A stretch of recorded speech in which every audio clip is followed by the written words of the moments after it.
Let's now draw a close-up of the orbit to clarify the position of each bone. First, we'll draw an arbitrary border around the area.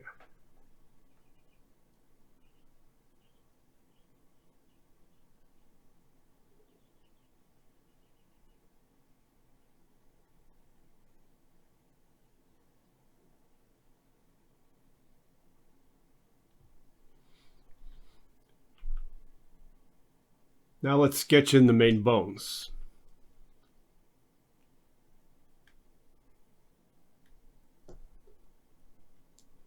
So we'll start with the orbit.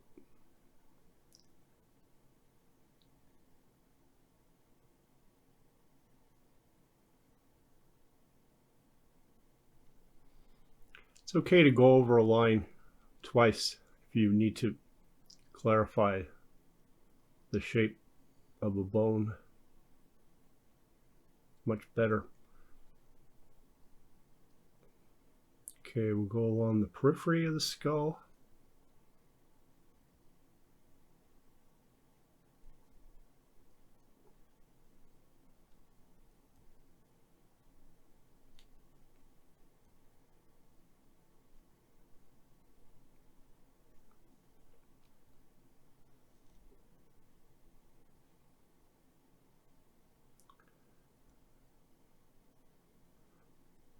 Notice that these bones extend from the neurocranium to the orbit.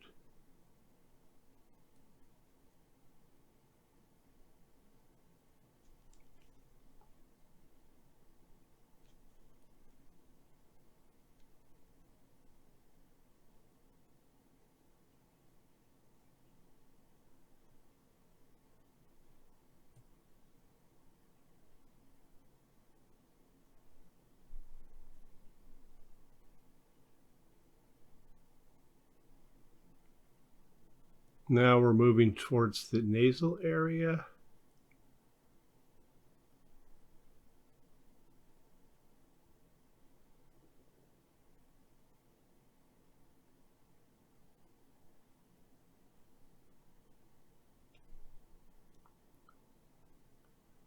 Now the suture. Now the details of the nasal area.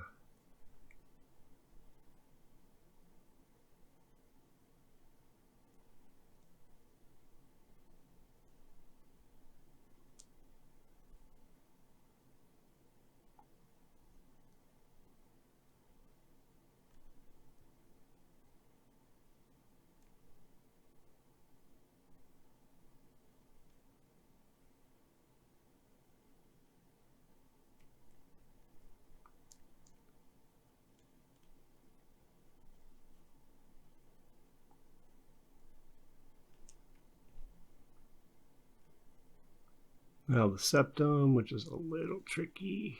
Oops. I'm gonna redo that more carefully. That's better.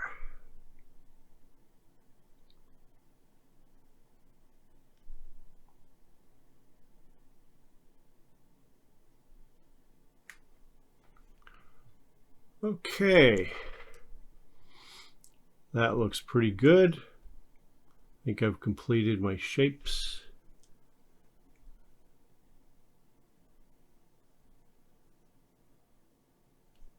There. Okay. Now we'll color. We'll start by coloring the frontal bone. So we colored the frontal bone yellow. Now notice the frontal bone actually extends into the orbit. So let's extend the bone into the orbit. There we go. Remember, the frontal bone, forehead. Next, the zygomatic or yoke or cheekbone. We'll color that light purple. And like the frontal bone, the zygomatic also makes up part of the orbit.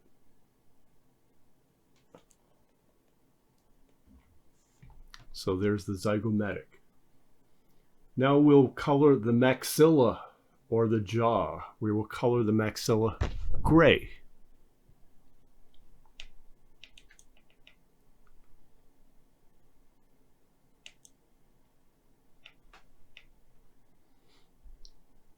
Now, the maxilla also makes up part of the orbit. That's better. So that is the maxilla or the jaw. Now the temporal, remember temporal, time, it's along our temples, and we'll color that dark blue.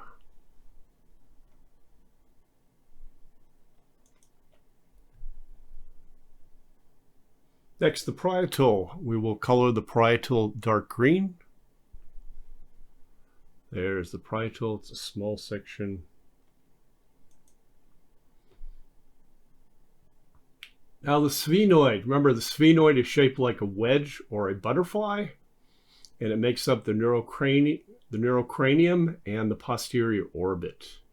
And we will color that red. That'll be a nice bright red color.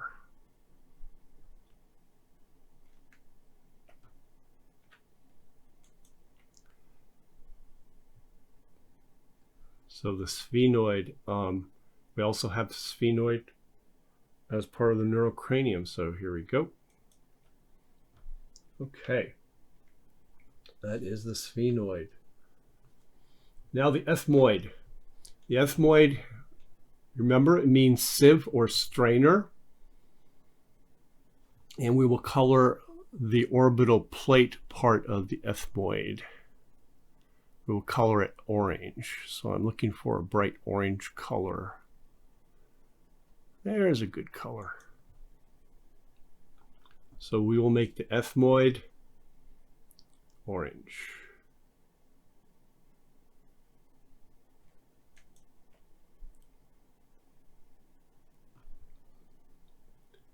Now the ethmoid also extends into the nasal region. So the ethmoid makes up the orbital plate, the middle nasal concha, and the perpendicular plate. So we will color those now because they're all part of the ethmoid. So here we have the middle nasal concha,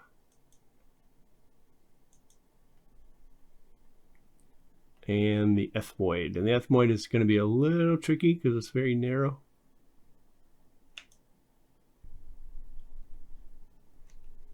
So I'm just going to draw it in. Make sure it's continuous all the way down to the second structure. There. So that is the perpendicular plate of the ethmoid. Now let's color the lacrimal. Remember, lacrimal is the weeping bone or the tear bone. We'll color that a light blue. Here's a good blue. There's the lacrimal. Now the palatine bone, we haven't talked about the palatine bone. The palatine bone is between the intersection, if you go to the red sphenoid and the orange ethmoid and the maxilla. The palatine bone is that white bone in our illustration. So that is one of the pair of the palatine bones. The palatine bone helps build the three cavities within the skull: the oral cavity, the nasal cavity, and the orbit. And we will color the palatine white, which means we don't need to do anything because it's already white. So that is the palatine bone between the intersection of the sphenoid, the ethmoid, and the maxilla. Now we will color the nasal bone. We will color the nasal bone pink. So here's the nasal bone, and remember the nasal bone is fused. We've colored the middle nasal concha in the nasal region orange already, and we've colored the perpendicular plate, which are both ethmoid. Now we will color the inferior nasal concha. Remember, the inferior nasal concha is not part of the ethmoid, and we will color this a green-yellow. And that is the inferior concha, and that is the inferior concha. Now finally, let's color the vomer. Remember, vomer means plowshare, and that is the lower part of our septum. And we will color the vomer cyan. So we have a nice bright cyan. And that is the vomer. So now we have finished coloring our orbital region, and we will quiz ourselves and draw the labels. Okay, let's start off with the frontal bone. Where's the frontal? Here is the frontal. It's in yellow. Next, the parietal. Here we have the parietal in green. Remember, parietal means wall of hollow organ. Next, we have the temporal region. Temporal is the bone that surrounds the ear.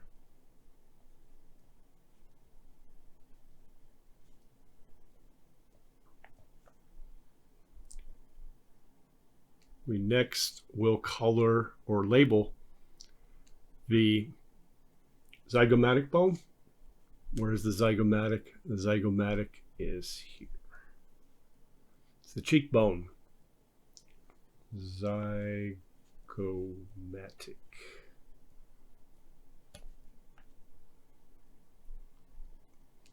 And now let's label the maxilla or jaw. It's the upper jaw. There's the maxilla. In this illustration, the lower jaw or mandible is not visible. Okay, now the nasal bone.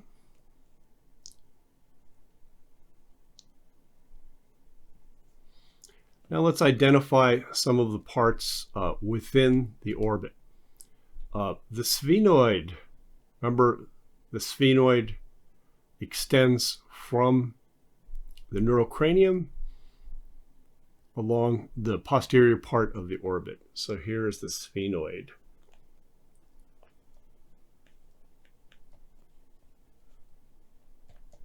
And we're going to use two lines. We have the sphenoid here in the neurocranium, and we have the sphenoid in the back of the orbit. And we'll do the same thing for the frontal. There, we have a second line. Now, next to the sphenoid, moving towards the nasal bone, we have the ethmoid in orange. So we will label that the ethmoid.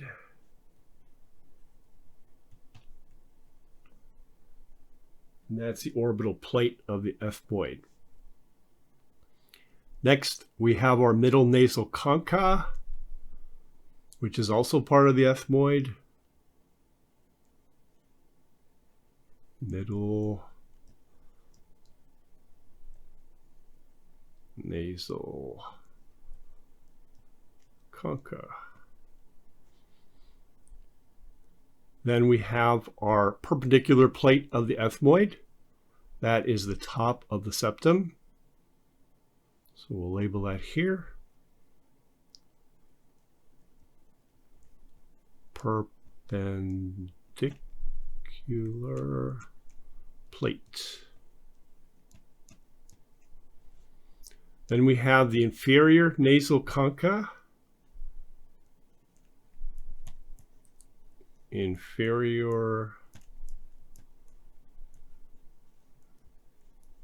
nasal concha. And then finally, we have the vomer, Remember, vomer means plowshare, and it is the lower part of the septum. Vomer.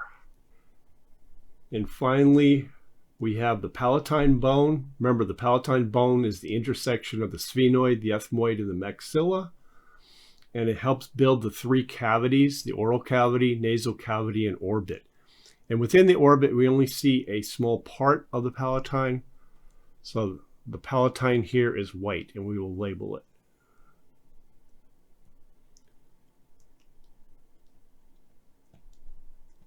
So that completes our review of the bones of the skull. I hope you enjoyed this as much as I did, and thank you very much for following along. You just completed part 3 of the skull bones series. If you had not viewed part 1 and part 2, I highly recommend them.